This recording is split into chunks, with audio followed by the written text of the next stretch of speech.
بسم اللہ الرحمن الرحیم۔ میں نے سوچا بھی نہیں تھا کہ رحیلہ اور اس کے شوہر سے میری ان حالات میں ملاقات ہوگی۔ میں بہت دیر تک بیٹھا پولیس کا انتظار کرتا رہا اور اخبارات کی ورق گردانی کرتا رہا، لیکن کوئی نہ آیا۔ بالآخر 8 بجے دروازے پر ہلکی سی دستک ہوئی۔ 8 بجے کا وقت سیٹھ رمضان کے ساتھ طے تھا۔ ہمیں کھانا اسی ہوٹل میں اکٹھے ہی کھانا تھا اور بہت سی کاروباری معاملات پر گفتگو کرنی تھی۔ میں نے اٹھ کر دروازہ کھولا۔ آنے والا سیٹھ رمضان ہی تھا۔ وہ اپنے ساتھ 2 کام کے آدمیوں کو لے کر آیا تھا۔ ان میں سے ایک سوٹ میں تھا۔ وہ ایک خوبصورت بریف کیس اٹھائے ہوئے تھا اور سگار کے کش لے رہا تھا۔ دوسرا نفیس قسم کی شلوار قمیض اور واسکٹ میں تھا۔ اس نے بڑے سلیقے سے بالوں کی تہیں جمائی ہوئی تھیں اور رات کے وقت بھی قدرے تاریک شیشوں کی اینک لگائی ہوئی تھی۔ وہ بہت کم پڑھا لکھا معلوم ہوتا تھا، مگر اس کے وجود اور پہناوے سے دولت کی خوشبو آ رہی تھی۔ میں نے گرم جوشی سے ان کا استقبال کیا۔ اندر آ کر بیٹھنے کے بعد سیٹھ رمضان نے اپنے ساتھ آنے والوں کا تعارف کرایا۔ سوٹ والے کا نام نادر شاہ تھا اور شلوار قمیض والے کا جاوید بھٹی۔ یہ ان 20 آدمیوں میں سے تھے جن کی خدمات سے سیٹھ رمضان استفادہ کرتا تھا۔ نادر شاہ مڈل ایسٹ سے الیکٹرانک کا سامان اور پرزے وغیرہ درآمد کرنے میں خاصا اہم مقام رکھتا تھا۔ جاوید بھٹی کی لانچیں چلتی تھیں، کچھ بار برداری میں، کچھ مسافر برداری میں اور کچھ ماہی گیری میں۔ سیٹھ رمضان، نادر شاہ اور دوسرے کئی لوگوں کے کاروبار کا دار و مدار اس کی لانچوں پر تھا۔ مجھے یہ اندازہ کرنے میں ذرا بھی دیر نہیں لگی کہ وہ تقریباً ان پڑھ لیکن بے پناہ دولت مند آدمی تھے، اور جتنے خطرناک لوگوں سے اس کے تعلق واسطے تھے، ان کا نام سن کر چھوٹے موٹے لوگوں کے تو ہوش اڑ جاتے تھے، لیکن جاوید بھٹی کی اس خصوصیت نے مجھے بے پناہ متاثر کیا کہ اس میں غضب کی انکساری تھی۔ یوں ادب اور عاجزی سے بات کرتا تھا جیسے کوئی معمولی سا ماہی گیر ہو، لیکن ساتھ ہی سمندری جھڑپوں میں 5-10 آدمیوں کو اڑوا دینے کا قصہ بھی یوں سرسری سے انداز میں سنا جاتا تھا جیسے گاجر مولی کاٹ کر پھینک دینے کی بات کر رہا ہو۔ اچانک سیٹھ رمضان کو جیسے کچھ یاد آیا اور وہ چونکتے ہوئے بولا، ارے ہاں یار، جو بات سب سے پہلے پوچھنی چاہیے تھی وہ تو میں بھول ہی گیا۔ تم بھی سوچو گے کہ میں کیسا بے پرواہ میزبان ہوں۔ یہاں کئی ویٹر بھی اپنے دوست ہیں، کبھی کبھار ان سے کسی قسم کی مخبری کا کام لینا پڑ جاتا ہے۔ ان میں سے ایک ویٹر کو معلوم ہے کہ تم میرے مہمان ہو۔ وہ بتا رہا تھا کہ سوئمنگ پول پر تمہارا کسی سے جھگڑا ہو گیا تھا اور تم نے گونسا مار کر اسے سوئمنگ پول میں پھینک دیا تھا، پھر اس کی نکسیر پھوڑ دی تھی۔ سنا ہے اسے یہاں سے سیدھا کسی پرائیویٹ اسپتال میں لے جایا گیا ہے۔ کیا قصہ تھا؟ کوئی خاص بات نہیں تھی، میں نے بے پرواہی سے کہا۔ ایک شناسا ہی تھا، ذرا بدتمیزی دکھا رہا تھا، ہیرو بننے کی کوشش کر رہا تھا۔ تھا کون؟ نادر شاہ نے پوچھا۔ غالباً کسی کارخانے دار کا بیٹا ہے، میں نے جواب دیا۔ آج تو رات گئے تک ہم تمہارے ساتھ ہی ہیں، سیٹھ رمضان بولا، لیکن اس کے بعد بھی اگر کوئی گڑبڑ ہو تو کوئی ضرورت پڑے، کوئی تھانے کچہری کا معاملہ ہو تو بلا تکلف فون کھڑکا دینا۔ تم میرے مہمان ہو، اس شہر میں کوئی آنکھ اٹھا کر تمہاری طرف نہیں دیکھ سکتا۔ یہ کارخانے دار ٹائپ لوگوں کو ہم کبھی خاطر میں نہیں لاتے۔ میں نے بغور اس کی طرف دیکھا، وہ بڑے وثوق سے بات کر رہا تھا۔ حیرت ہے، میں نے آہستگی سے کہا، تمہاری باتیں سن کر یقین نہیں آتا کہ تم وہی سیٹھ رمضان ہو جو اپنے بارے میں خود کہتا ہے کہ وہ رات کو بے وقت کال بیل کی آواز سن کر بیڈ کے نیچے گھس جاتا ہے۔ میں نے ذرا جھجکتے ہوئے ہی یہ بات کی تھی کہ کہیں سیٹھ کچھ کھسیانہ نہ ہو جائے، لیکن اس کے چہرے پر ذرا بھی کھسیاہٹ کے آثار نمودار نہیں ہوئے، اور اس سے پہلے کہ وہ کچھ بولتا نادر شاہ گہری سنجیدگی سے بولا، وہ سیٹھ کی کوئی نفسیاتی گرہ معلوم ہوتی ہے، کھوپڑی میں کہیں کچھ اٹکا ہوا ہے، ورنہ اپنا سیٹھ عام حالات میں ایسا بزدل آدمی نہیں ہے۔ میں سیٹھ کو بہت زیادہ تو نہیں جانتا تھا، لیکن نادر شاہ کی بات مجھے معقول محسوس ہوئی۔ میرا اپنا اندازہ بھی یہی تھا۔ میں نے اپنے کپ سے چائے کی چسکی لیتے ہوئے کہا، میں نہیں سمجھتا کہ آج کے واقعے کے سلسلے میں تم لوگوں کو کوئی زحمت کرنی پڑے گی، انہیں اگر کچھ کرنا ہوتا تو اب تک کر چکے ہوتے، ویسے اس قسم کے لوگوں سے نمٹنے کے لیے میں خود ہی کافی ہوں۔ اگر اس شہر میں کسی حد تک نوبارد ہونے کی وجہ سے مجھے کوئی دقت پیش آتی تو ظاہر ہے میں سیٹھ رمضان کو ضرور تکلیف دیتا، اور اگر معاملہ زیادہ ہی بڑھ جاتا تو اس کے لیے بھی میں نے ایک فون نمبر نکال کر رکھا ہوا تھا۔ وہ کس کا؟ سیٹھ رمضان نے دلچسپی آمیز لہجے میں پوچھا۔ سیٹھ واحد کا، میں نے جواب دیا۔ ایک لمحے کے لیے تو وہ تینوں چپ سے ہو گئے، پھر سیٹھ رمضان نے مسکراتے ہوئے پوچھا، تو ان سے بھی دوستی ہے؟ دوستی کا دعویٰ تو نہیں کر سکتا، میں نے جواب دیا۔ ہاں شناسائی ضرور ہے، لیکن کچھ اس قسم کی شناسائی ہے کہ اگر کسی ذاتی کام کے لیے کہوں تو وہ انکار نہیں کریں گے۔ یہ جان کر تو بہت ہی خوشی ہوئی کہ آپ کی ان سے شناسائی ہے۔ جوید بھٹی کھنکار کر گلا صاف کرتے ہوئے بولا، تاہم اتنے چھوٹے معاملے میں تو ان جیسے آدمی کو زحمت دینے کی ضرورت ہی نہیں تھی، اس قسم کے معاملات کے لیے تو ہم غریب غربا ہی کافی ہیں۔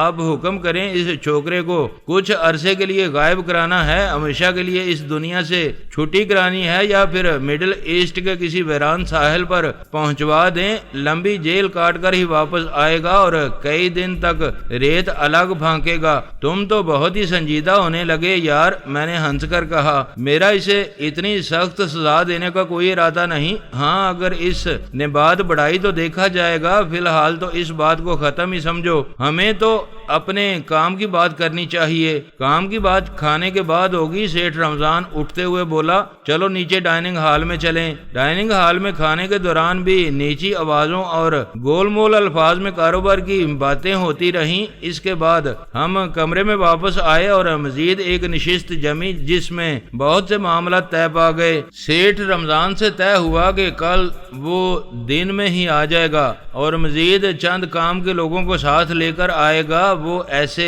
لوگ تھے جن کے تعاون اور مدد کی مجھے یہاں نئے سرے سے اپنا کاروبار جمانے کے سلسلے میں اشد ضرورت تھی۔ ان کی آشیرواد کے بغیر کام آگے بڑھ ہی نہیں سکتا تھا۔ کاروبار کا جو سلسلہ طے پا رہا تھا، میں اس سے بے حد مطمئن اور خوش تھا۔ مجھے یقین تھا کہ کراچی کا میدان میرے لیے لاہور سے زیادہ زرخیز ثابت ہوگا۔ میں نے فیصلہ کر لیا تھا کہ کراچی میں کام ضرور شروع کروں گا، لیکن خود ابھی لاہور ہی میں رہوں گا۔ البتہ شفیع کو کراچی بھیج دوں گا، وہ بخوبی یہاں کام سنبھال سکتا تھا اور ہر لحاظ سے موزوں تھا۔ وہ زبردست صلاحیتوں کا مالک تھا اور ساتھ ہی میرا وفادار بھی۔ مجھے نہ صرف یہ یقین تھا کہ وہ تمام معاملات سے نمٹ سکتا ہے، بلکہ یہ اطمینان بھی تھا کہ روپے پیسے کے معاملے میں وہ کبھی مجھے دھوکہ دینے کا خیال بھی دل میں نہ لائے گا۔ وہ صرف اسی کو اپنا حق سمجھتا تھا جو اس سے طے کیا جاتا تھا یا پھر اپنی خوشی سے اسے دیا جاتا تھا۔ کراچی میں میرا بزنس میری توقعات سے کہیں زیادہ اچھی طرح سیٹ ہو گیا۔ شفیع کے بارے میں میرے اندازے درست ہی نکلے۔ اس نے نہ صرف کام کو اچھی طرح سنبھال لیا تھا بلکہ اپنے طور پر اسے آگے بھی بڑھایا تھا۔ یہی وجہ تھی کہ ایک سال کے اندر اندر میری کراچی کی آمدنی لاہور کی آمدنی سے کہیں زیادہ ہو چکی تھی۔ کبھی کبھی تو میں سنجیدگی سے سوچنے لگتا تھا کہ میں خود بھی کراچی میں سکونت پذیر ہو جاؤں، لیکن پھر کئی وجوہات کی بنا پر یہ ارادہ ملتوی کر دیتا تھا۔ ایک خاص وجہ تو یہ تھی کہ لاہور کا اپنا جو ایک مزاج تھا، میں اس کا عادی ہو گیا تھا اور یہاں رچ بس گیا تھا۔ دوسرے میرے خیال میں میرے کراچی جانے سے بزنس میں کوئی خاص فرق نہیں پڑ سکتا تھا۔ میری غیر موجودگی میں بھی کام اسی لگن اور اسی سمجھداری اور توندہی سے انجام دیا جا رہا تھا جس سے میں خود انجام دے رہا تھا۔ کسی مہینے میں کراچی چلا جاتا تھا اور کسی مہینے شفیع لاہور آ جاتا تھا اور سارا حساب کتاب ہو جاتا تھا۔ ادھر میرا جائز بزنس بھی اچھا خاصا چل نکلا تھا۔ غرضی کے ہر طرف سے روپیہ آ رہا تھا۔ کوئی غیبی ہاتھ تھا جو میرے لیے راستے کھولتا جا رہا تھا۔ میرے بعض مسائل تو میری کسی خاص کوشش کے بغیر ہی یوں حل ہو جاتے تھے کہ میں خود بھی حیران رہ جاتا تھا، اور اب مجھے یقین ہوتا جا رہا تھا کہ اپنی کامیابیوں پر اترانا بڑی حماقت کی بات ہوتی ہے۔ کامیابیاں خالصتاً اپنی محنت اور ذہانت کی پیداوار نہیں ہوتی۔ ہو سکتا ہے کہ بہت سے لوگ میرے اس نظریے سے اختلاف کریں، لیکن مجھے میری زندگی اور تجربے نے یہی سکھایا تھا کہ کام کی نوعیت خواہ کیسی بھی ہو، جب تک اس کا وقت نہیں آتا اور جب تک اوپر والے کو منظور نہیں ہوتا تب تک وہ کام نہیں ہوتا۔ اگر تدابیر لڑانے سے اور فارمولوں پر عمل کرنے سے مقاصد پورے ہو سکتے تو بہت سے کتابی کیڑے آج آپ کو بہت کامیاب نظر آتے۔ لوگ سب کچھ کتابوں سے سیکھ لیتے، ہر موضوع پر تو کتابیں موجود ہیں، پریشان ہونا چھوڑ دیتے، جینا شروع کیجئے، لاکھ پتی بنیے، گھر بیٹھے بادشاہ بنیے، گھر بیٹھے فلاں بنیے، وغیرہ وغیرہ۔ اگر بغیر مشیت ایزدی کے یہ سب کچھ ممکن ہوتا تو ہر شخص کتابوں کی مدد سے جو چاہتا بن چکا ہوتا۔ ایک مغربی مصنف کی کتابوں کی پوری سیریز لوگوں کی لائبریریوں میں دیکھ کر تو میں بہت ہی حیران ہوتا تھا۔ موصوف نے کتابوں کے ذریعے پوری دنیا کے سارے ہی مسائل حل کر دیے تھے۔ پڑھنے والوں کا تو مجھے علم نہیں تھا، تاہم میری معلومات کے مطابق مصنف کے اپنے بیشتر مسائل ان کتابوں کی کروڑوں کی رائلٹی سے حل ہو گئے تھے۔ میرے ذاتی خیال میں ان کتابوں سے ایک ہی چیز ممکن تھی اور وہ یہ کہ گھر بیٹھے الو بنیے، لیکن بہرحال یہ میرے ذاتی خیالات ہیں، ہو سکتا ہے بہت سے لوگوں کا تجربہ اس سے مختلف ہو، تاہم مجھے مشیت ایزدی والے نظریے پر پوری طرح تجربوں کے بعد یقین آنے سے ایک طرح کا قرار سا آ گیا تھا۔ پہلے کبھی مجھے اپنے آپ پر جو گمانڈ سا ہونے لگتا تھا اب وہ ختم ہو گیا تھا۔ پہلے کبھی الجھے ہوئے معاملات کے باعث مجھ پر اعصابی تناؤ سا ہونے لگتا تھا، اب میں بالکل مطمئن، پرسکون اور پر اعتماد رہتا تھا۔ جوان ہونے تک میں نے کبھی سوچا بھی نہیں تھا کہ زندگی میں میرے پاس کبھی اتنی دولت بھی آئے گی۔ سچی بات تو یہ ہے کہ میں نے اس وقت کبھی سوچا ہی نہیں تھا کہ میں آگے چل کر کیا بنوں گا، کس طرح بنوں گا اور کب۔ اب جو کچھ میں بن چکا تھا اس کے بارے میں کبھی سوچنے بیٹھتا تو مجھے خود بھی صحیح طور پر اندازہ نہیں ہو پاتا تھا کہ میں یہ سب کچھ کب، کس طرح اور کیوں بن گیا تھا۔ دولت کا کوئی مصرف اب میری سمجھ میں نہیں آتا تھا۔ کاروبار کو جس حد تک بڑھانا میرے بس میں تھا وہ میں بڑھا چکا تھا۔ زیر زمین دھندوں میں بہت سے دھندے ایسے تھے جن میں ملوث ہونا نہیں چاہتا تھا، اور جائز کاروباروں میں میری سرمایہ کاری کے امکانات محدود ہی تھے، کیونکہ تمام تر قانونی چکروں اور وکیلوں کی مدد کے باوجود میری بیشتر دولت بلیک منی ہی تھی، گو کہ اس کا خاصا حصہ وائٹ میں تبدیل ہو کر درست کاروباروں میں لگتا جا رہا تھا، لیکن باقی جو کی تو ہنڈیوں کی شکل میں اور تجوریوں میں محفوظ ہو رہی تھی۔ جائز کاروبار کے سر پر اب میرے ٹھاٹ باٹ کافی بڑھ چکے تھے۔ معززین شہر اور خاص سیٹوں میں میرا شمار ہونے لگا تھا۔ چندے مانگنے والے سماجی تنظیموں کی سرپرستی کی پیشکش کرنے والے مختلف بروشرز کے لیے اشتہار مانگنے والے، بغیر کسی خاص دوستی یا شناسائی کے مختلف ڈنرز یا کسی اور تقریب میں مدعو کرنے والے اب بے حساب آنے لگے تھے۔ میری حتی الامکان کوشش ہوتی تھی کہ ان میں سے کسی کی دل شکنی نہ کروں۔ تقریبات اور ڈنرز میں اب ہر عمر کی خواتین کا میرے گرد جمگٹا رہنے لگا تھا۔ ان میں سے بیشتر وہ ہوتی تھیں جنہیں شوہر کے طور پر کسی عقل کے اندھے کی ضرورت ہوتی تھی۔ عام طور پر تمہید تو وہ خود ہی باندھ لیتی تھیں، باقی مضمون ان کے شاطر والدین پورا کرنے کی کوشش کرتے تھے۔ مثلا کسی اعلیٰ درجے کے ہوٹل میں بوفے ڈنر میں کوئی لڑکی پلیٹ اٹھائے، اپنی 2-3 خاص دوستوں کے ہمراہ کباب کا 1000واں حصہ بڑی ناز و ادا سے چباتی ہوئی قریب آتی اور نہایت نپے تلے انداز میں دانتوں کی نمائش کرتے ہوئے عموماً ناک میں بولتی، ہائے فی، ہاؤ آر یو؟ مجھے پہچانا؟ مسز غنی کے ہاں ڈنر پر آپ سے ملاقات ہوئی تھی، میں باٹلی والا کی لڑکی ہوں۔ آپ کا اور میرا نام کتنا ملتا جلتا ہے نا؟ آپ نے تو مسز غنی والے ڈنر میں ابو سے وعدہ کیا تھا کہ آپ ہمارے ہاں آئیں گے، مگر آپ آئے ہی نہیں۔ میں نہایت انکساری سے دانت نکال کر کہتا، جی وہ بس پاس فرصت ہی نہیں ملی، کاروباری مصروفیات ہی اتنی رہتی ہیں۔ وہ تو ہمیں اچھی طرح اندازہ ہے، محترمہ فنی صاحبہ اٹھلا کر کہتی، ہم تو اپنے ابو کی مصروفیات دیکھ کر ہی پریشان ہوتے رہتے ہیں۔ مہینے میں 4 دن مشکل سے گھر رہتے ہوں گے، کبھی ایران، کبھی جاپان، کبھی مڈل ایسٹ، کبھی انگلینڈ۔ بھائی کبھی کبھی تو ہم ان کی صورت دیکھنے کو ترس جاتے ہیں، ایسا بھی کیا کاروبار کے انسان کی سوشل لائف بھی ختم ہو کر رہ جائے۔ ہاں یہ تو آپ نے بالکل درست کہا، میں ان کی تائید میں سارا ہلاتا، اور ان کا چہرہ جو کسی بیوٹی پارلر کے حسن کی کارکردگی سے چمکتا دمکتا ثبوت ہوتا تھا، اس پر مزید رونق آ جاتی۔ پھر وہ مجھے مچھلی کے کباب چباتے ہوئے دیکھ کر کاجل سے سجی آنکھوں کو پھیلاتے ہوئے کہتی، ارے آپ کو مچھلی کے کباب بہت پسند ہیں، کبھی ہمارے ہاں آئیے، مچھلی کے کباب تو آپ کو ہم کھلوائیں گے۔ تو پھر کب آ رہے ہیں آپ؟ میں کوئی گول مول اور غیر حتمی سا وعدہ کر لیتا۔ کبھی کبھی کانٹا پھینکنے کا فریضہ کسی محترمہ کی والدہ انجام دیتی، وہ کسی امپورٹڈ ہیئر کلر کی بدولت چمکتے دمکتے بالوں میں انگلیاں پھیرتے ہوئے بڑی شفقت سے کہتی، ارے افی بیٹا کبھی گھر آؤ نا، اب تو اپنی شہلا کے ایگزام بھی ختم ہو گئے ہیں، کچھ دنوں بعد تو وہ مزید تعلیم کے لیے چلی جائے گی۔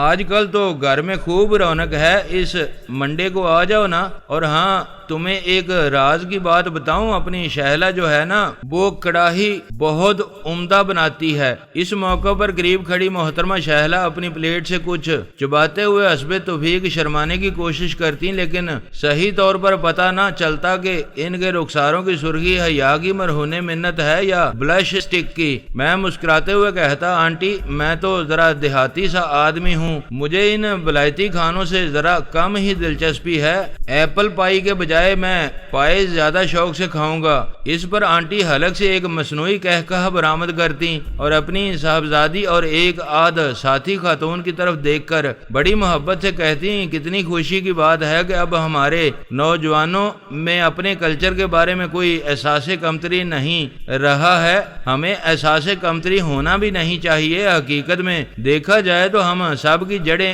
گاؤں میں ہیں۔ پھر وہ گویا بڑا فخر محسوس کرتے ہوئے میری طرف دیکھ کر کہتی، تمہارا کیا خیال ہے کہ شہلا کو پائے پکانے نہیں آتے؟ بھائی وہ تو میں نے اسے سب سے پہلے پکانے سکھائے تھے، اپنا کلچر پہلے، باہر کی چیزیں بعد میں۔ تو پھر کب آ رہے ہو تم؟ میں ان سے بھی کوئی گول مول سا وعدہ کر لیتا، مجھے اندازہ ہوتا تھا کہ اس خاتون نے اسی روز جا کر اپنے خانسامہ کو طلب کر کے پائے پکانے کا حکم دیا ہوگا، اور ان کا ذائقہ وغیرہ دیکھنے کے بعد خانسامہ کو اپنی کارکردگی زیادہ سے زیادہ بہتر بنانے کی سخت تاکید کی ہوگی۔ سچی بات یہ تھی کہ کبھی کبھی میں نہایت سنجیدگی سے سوچنے لگتا تھا کہ مجھے اب شادی کر لینی چاہیے۔ جس قبیل کے لوگوں کا میں نے تذکرہ کیا ہے ان سے مجھے کوئی بغض نہیں تھا، اور نہ ہی میں ان کے سامنے احساس کمتری میں مبتلا تھا، بلکہ اب تو میں ان لوگوں کے انداز و اعتبار سے لطف اندوز ہوا کرتا تھا۔ مجھے صرف ایک ہی چیز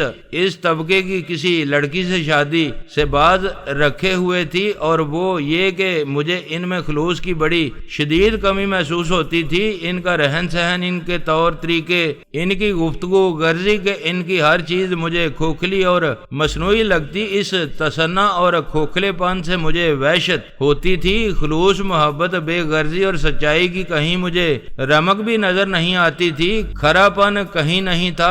اسی لیے مجھے کوئی امید نظر نہیں آتی تھی کہ اگر میں نے اس طبقے میں شادی کر لی تو وہ نبھ سکے گی۔ اس میں کوئی شک نہیں تھا کہ ایئر کنڈیشنڈ کمرے میں سوتے ہوئے بھی رات کے کسی پہر میرے حلق میں کانٹے پڑنے لگتے تھے، اور اپنا طویل و عریض بنگلہ مجھے بہت سونا سونا لگتا تھا۔ لیکن راحیلہ کے بعد آج تک کسی لڑکی نے اس شدت سے دل کے دروازے پر دستک نہیں دی تھی۔ اسے اپنانے کی خواہش مجھے بے بس کر دیتی۔ میری زندگی میں صنف نازک کا میرے ساتھ سلوک اچھا نہیں رہا تھا۔ زندگی میں پہلی بار اس پری چہرہ شمع پر فدا ہوا تھا، مگر وہ صرف ایک بار نوازشات کی انتہا کر کے یوں لا تعلق اور پھر غائب ہو گئی تھی، جیسے اسے میرے جذبات سے کوئی غرض ہی نہیں تھی۔ باپ نے دولت کے لالچ میں اس کی شادی ایک ایسے شخص سے طے کر دی تھی جس کی بیٹیاں بھی شمع ماں سے بڑی عمر کی تھیں اور اس نے مجھ سے پہلی اور آخری